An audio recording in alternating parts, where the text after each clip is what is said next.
Hi, this is Tom Gray. I'm going to take you through how a user would interact with my recipe manager app that I created for the Sinatra MVC final project with the Flatiron School.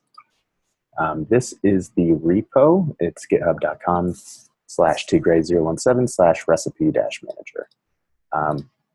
Over in this tab, I have an instance of Shotgun running right now, and it took me to the recipes page. And it's also showing me all of these different recipes that I seeded the database with. And while not logged in, you can go in and see these actual individual recipes. However, if you're not logged in, you would not be able to edit or create a recipe. So this shows you the name of the recipe, the total prep time, which user created it, the ingredients, and the directions.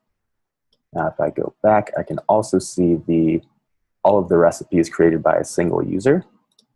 For example, I can go to this one, and it is going to show me just that one recipe by this user, and I can go into there and look at the recipe. So now I'm going to show you what it looks like when you actually log in to the app.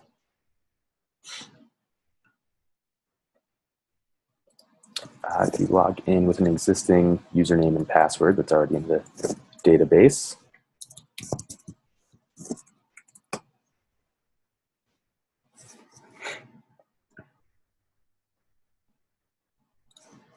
and from there I can see that the recipes page changed a little bit. It's showing me welcome username, giving me the option to see my recipes, create a new recipe, and to log out. Otherwise, it looks pretty similar. So I'm going to show you what see my recipes looks like.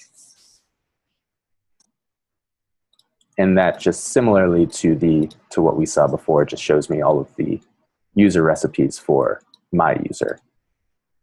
And if I go into an individual recipe, you can see where before I did not have the option to edit because I was not logged in. I now have the option to edit the recipe.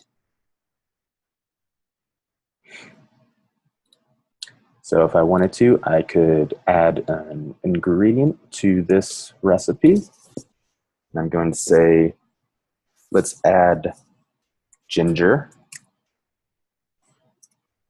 And we'll just add an inch of ginger to the recipe. We added the ingredient, the quantity, and the unit there.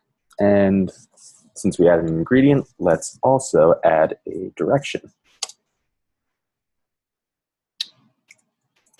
I'm going to say shaved ginger to the mix. We'll just call this shaved. And then maybe add 5 more minutes to prep the ginger. Seems like a long time, but whatever. And update recipe.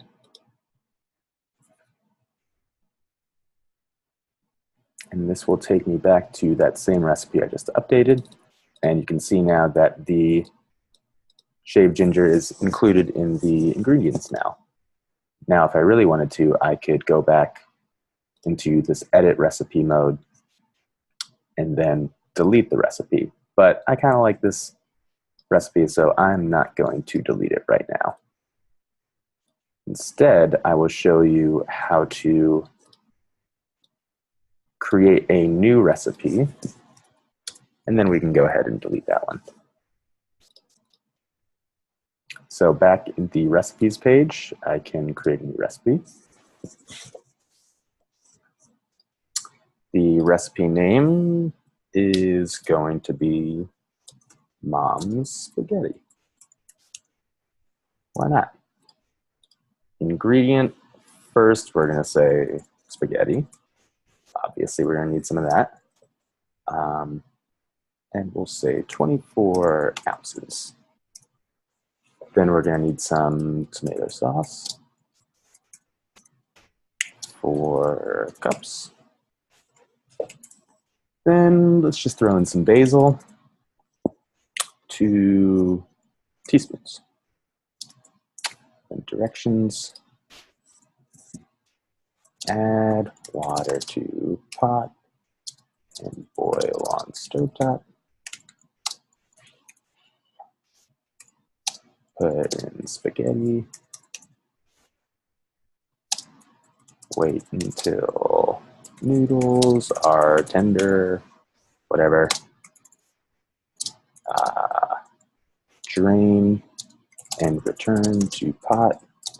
Add sauce.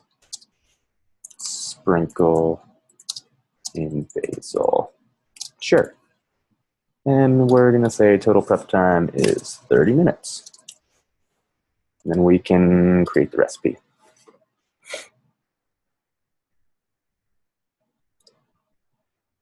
All right, and there you see it. We've got the recipe. Everything we added is in there. And now we can go ahead and let's just say I don't like this recipe and I want to delete it. I went into edit recipe and now I can delete the recipe. And then boom, back to the recipes page. It is not shown up. So that's exactly what we would expect. And now I can go ahead and log out.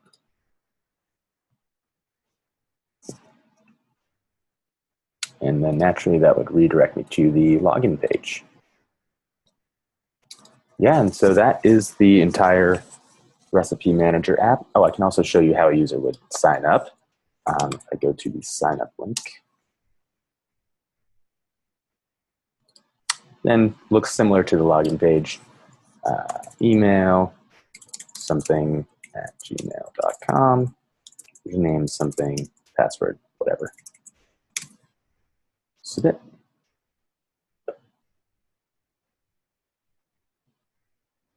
And then we've seen this page before, just the same recipes page. But yeah, no recipes for this particular user since it was just created. So that is the entire recipe app. Hope you enjoyed it.